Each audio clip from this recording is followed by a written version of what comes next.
أعوذ بالله من الشيطان الرجيم.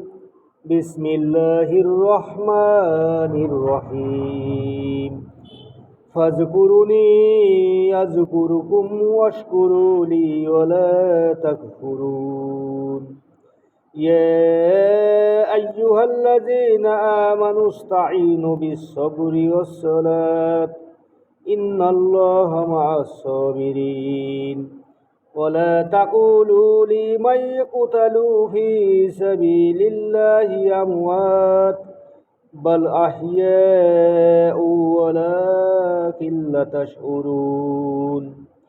ولنبلونكم بشيء من الخوف والجوع ونقص من الأموال والأنفس والثمرات وبشر الصابرين